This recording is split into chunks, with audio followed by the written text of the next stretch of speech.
Out of the way. You'll be on with me until you decide you've had enough. So everybody should be off by the second stop, I would imagine. What is the second stop? 1630 was Boston was founded. It was founded right here. 1630. Many years later, George Washington was across the harbor in South Boston, raining cannonballs upon this area. We drove out about 4,000 British soldiers right here at this pack. We sent them packing to Nova Scotia. That's March 17, 1776. Very special day here in the city of Boston. It is St. Patrick's Day. And it is also Evacuation Day, as it's called. Evacuation Day in the city of Boston. So it's been a long, arduous journey. I'm exhausted myself. We're already exhausted. To get out here, this is where Paul Revere's house is. If you want a cannoli, this will be your stop. Maybe if you want some Italian food, this would be where you want to go for Hanover Street. Paul Revere House, the old North Church, all the fun stops. This is the north end of Boston.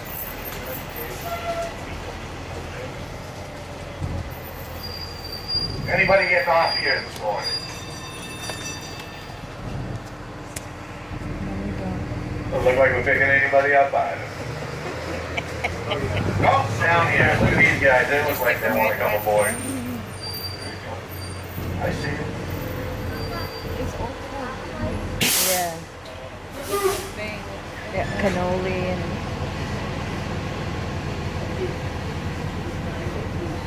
Here we go.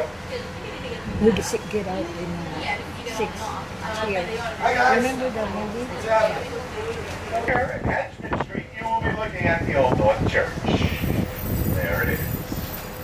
From the Longfellow poem, that is where the two lanterns were hung. We're not hung by Paul Revere, he was the boss of the Revolution. Sam Adams Grange and John Hancock was a funny man. They only take 1755, midnight ride of Paul Revere. The British warship out there called the Somerset was anchored out over there. Paul had to steam to the other side of Charlestown to meet up with the other Sons of Liberty. They warned everybody that the British were coming. They were coming by sea. He was afraid he was going to get scooped up, so the lanterns were up as a fail-safe. 2 lanterns for 1 minute to let the folks know over in Charlestown that the British were coming by sea. He made it across. He met up with Dr. Samuel Prescott, William Dodd, about 40 other riders who were on the liberty. This guy himself was Native American, recharged their way down to Rippon's War. He warned everybody the British were coming. Now it's important for you to realize back in those days, Boston was pretty much an island. It was 1.5 square miles. That was it. When tides rolled in, it became an island, the island of Boston. It's also important for you to realize back in those days, the British knew we had stockpile munitions back in Lexington Green, Concord. They knew that a revolution was underfoot. The very next day, April the 19th, 1775, the day the shot heard around the world, the Battle of Lexington Green and Concord, the Revolutionary War had begun. Nowadays, April the 19th is Patriots Day here in the city of Boston. Very special holiday for us. It's also during the week of the Old Man. We also see the Charlestown Arena. As we head out to Constitution War over the USS Constitution, the oldest commission warship in the United States.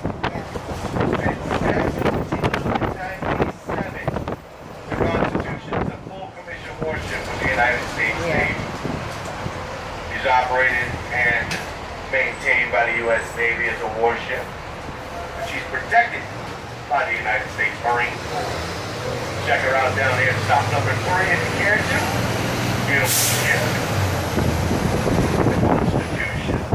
As you're around the corner, looking over your left shoulder, you are going to be looking out off in the distance at Bunker Hill. There it is. About 300 feet tall, 294 steps to the top. You can climb it if you care to. I myself climbed it when I was about 12. I'm not going to attempt it again, but let me know how it goes. Beautiful views of Boston from the top of Bunker Hill. Stop number 3 coming up for you.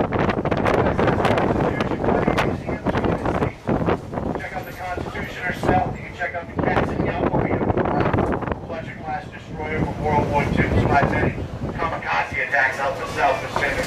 It's a great place to take some pictures if you are an amateur photographer. This is your spot. Come on down to the Constitution. Not no zero losses. 33-0. Undefeated.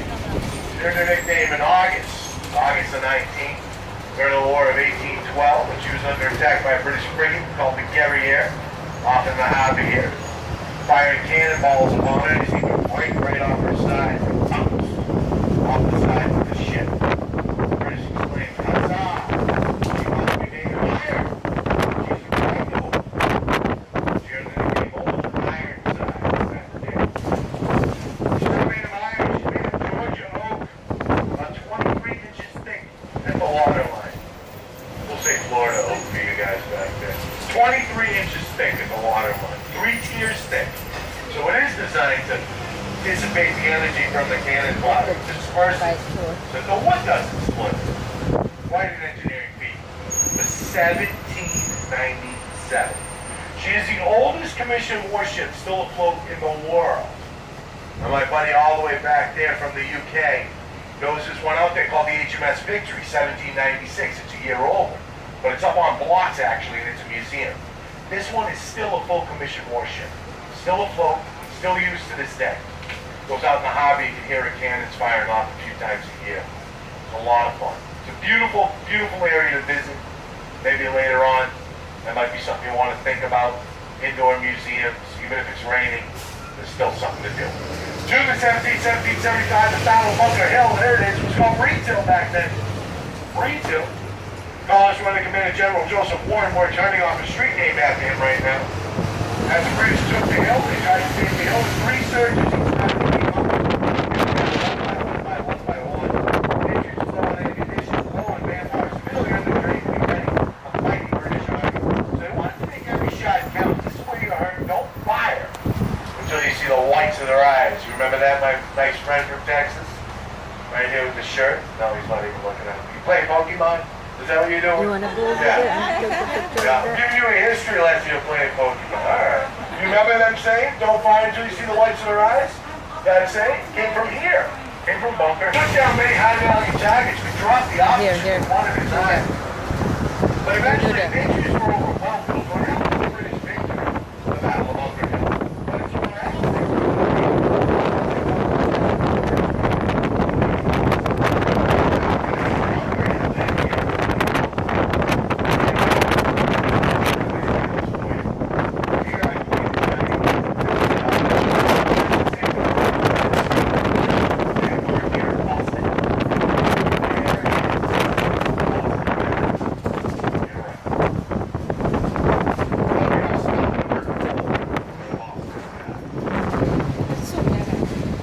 Coming up here as I swing the corner, if you're looking off to your left, you'll see a red brick building with a blue package sign on it right there. Site of the January 1950 Great Bridge Job. Some of you might remember that. Great movie. The bridge job was filmed down here with Colombo, Peter Pan running around on these streets in the early 1970s. You guys remember Colombo? Where it was right in that. Fantastic acting. This will be our stop number 4 somewhere out here. Somewhere. Going to 17-time world champion Boston Celtics. 6-time Stanley Cup champions. The Boston Bruins. This is stop number 4. Look at that view of the beautiful bridge over there. Where is the big... We'll talk about that a little later on, but it's all part of it. Yeah, because All. I came here during when you state of emergency 2011, Yeah. when you got buried, Yeah. and I rented a cab, and he took me all over the Big Dig, whatever. Yeah, it's all But I can't around. find it now because it's not no snow. It's all around here. When I was a kid, there was an elevated a subway that ran through here. It's gone. It's all underground. So that's part of the Big Dig. The elevated highway, when we started out, stop 1, that's where the highway was. Oh, okay. So it was about 3 stories tall. We ripped it up, we put it 60 feet below. Yeah. So this whole area around us is all part of the Big Dig. Oh, All okay. of it. That beautiful bridge, Yeah. it's going to be That's- 14 yeah. years old in October, 2002. Lights up bright blue at night in honor of the New England Patriots. pink in October. Breast cancer awareness month. That's kind of beautiful. It is beautiful. It is beautiful. You can also get off here if you want. You can go to North Station, the train station here. About a 40-minute ride out to Salem. You guys can go visit the witches. Always fun. Beautiful day. Right along the harbor as well. Hello.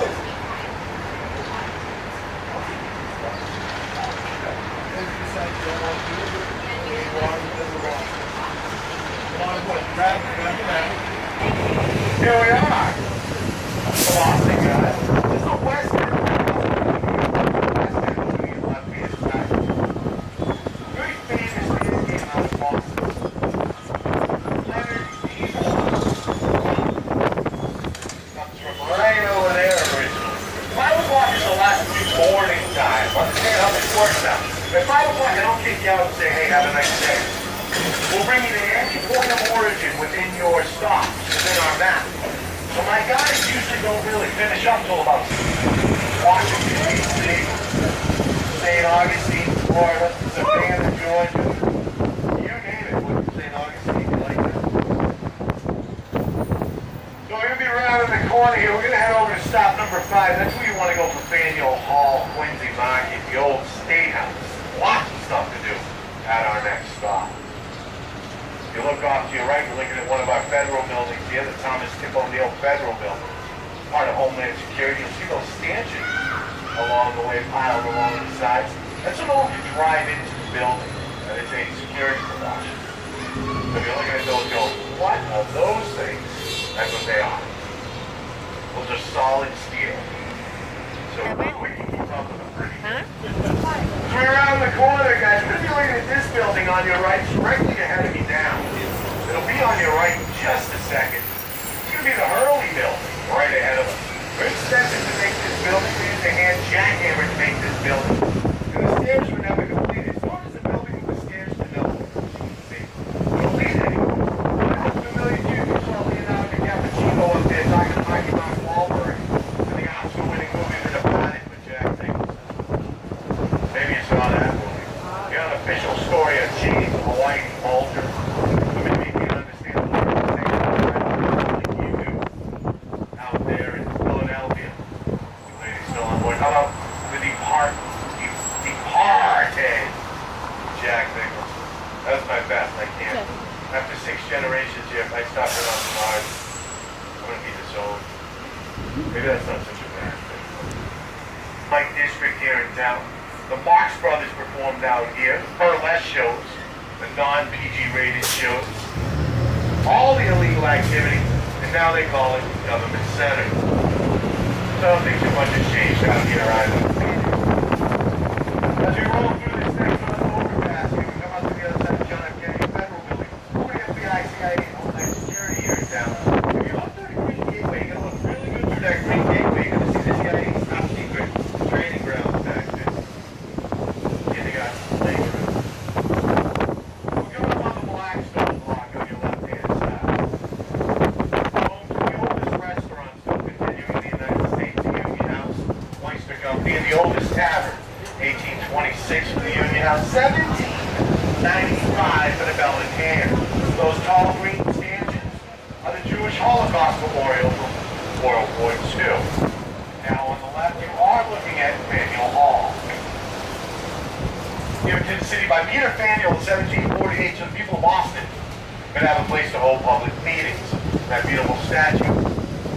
That Father of Liberty, born in the 17th. He loves you to go visit. We're around in the corner. We're going to pull on over to the side over here. Stop number 5. Directly ahead of you is the old State House. You'll see that small balcony up there. This is the oldest State House in America, 1713. One time it was a big government building. The stock exchange was held there back in the early 1920s. And that balcony that you can make out there was about 5 feet taller back in 1770s. And as the first place the Declaration of Independence was ever read, July 18th, 1776. I was here in the courtyard. I was a young lad. I'll never forget it. She came out and said, "My uncle was not approved," as she read the Declaration right from those very balconies. Very nice. The 2 years after that, we received the greatest gift in the city of Boston. Any city could open to receive it. 78. Larry Bird gave it now. St. Larry. Number 5. Number 5. Anybody want to get off here and play around? Lots of things. Take pictures of ladies. 6 and 7, right? No, you're good. Everybody good? You good? Yeah, Back we're good. there? Yeah, good. We don't have a statue of Larry yet. We do have Bill Russell for you. 11-time world champion on your right. Out of San Francisco, California. 11 rings. He has more rings than he has fingers. Bill Russell. You guys know him? Ring a bell? You know him, so you know him. Personal. He threw out the first pitch this year at the Red Sox game. Poor Bill's quite old now. He's well into his 80s. But it was a lot of fun to see him. Bobby Orr helped him walk out with our Patriot player, Ty Law. Very exciting. Louisville Center for Homeless Veterans, largest in the Northeast. Very important to me. I'd like to point that building out to you. Very important piece of us here in Boston. Very near and dear to my heart, folks. Over here, you're looking at a building built in 1912. Look at the ornamental design going along the side of the building. I'll show you a number of these buildings from the turn of the century. Holy cow, look at This that. is not one, but look to your right. That's Boston City Hall Plaza. That's where the mayor sits. That has been voted one of the 10 ugliest buildings in America. It's quite ugly.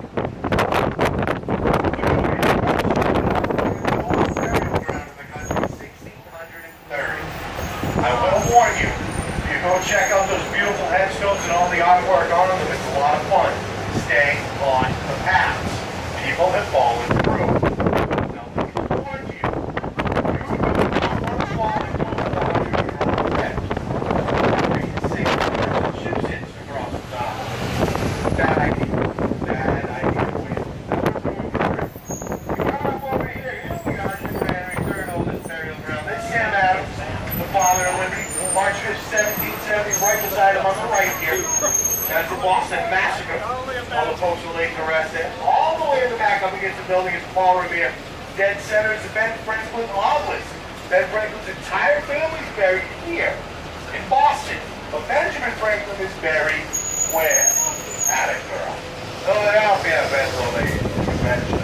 He had a falling out with his brother while he was in an apprenticeship in a printing press.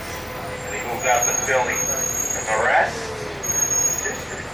John Hancock is the tall stance. He wants you to know he went to the Park Street Congregational Church, 1809. In 1829, right on these steps, this is where William Lloyd Garrison began the abolitionist movement to free slaves. It all began right here in Boston on these steps. Massachusetts was not the first state to outlaw slavery. Can anybody tell me what was? Feel the burn. That's your hint. Anybody? Vermont. You're absolutely right. Mass quickly followed. In fact, the United States was not even slavery. Can anybody tell me what was? You got it. Yeah. They're all going to start slavery. But they were the first country to outlaw. You're absolutely right, too. Well, look at over the right shoulder now. Boston comes and is the business center. The oldest one in America, 1630. One of the Puritans.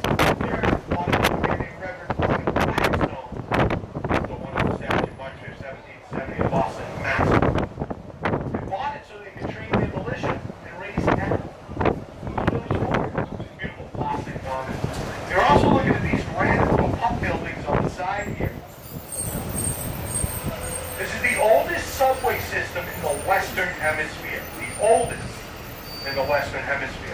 The fourth oldest in the world behind London, Glasgow, and Budapest.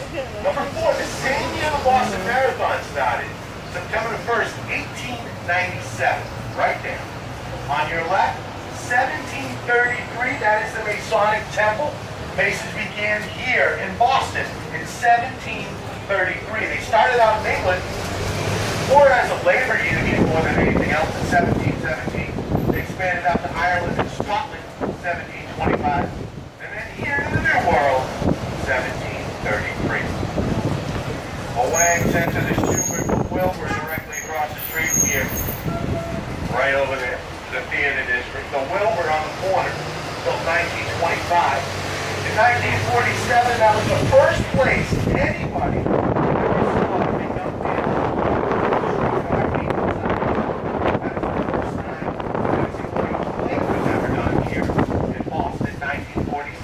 and that young man, of course, was Marlon Brand. First performance ever here in Boston. Look over your left shoulder. New England School of Law, Boston. You'll see etched into that shield 1908. In 1908, it was called the Portia School of Law. And that was the first school in the world to teach young women in lawyers. First school in the world. Women could not vote here in America until 1919 when they could come here to Boston and continue their education. That was not even the first school for higher education for young women. That was outside the city of Boston. First of 7 sisters colleges called Mount Holyoke College. I think this Still around today.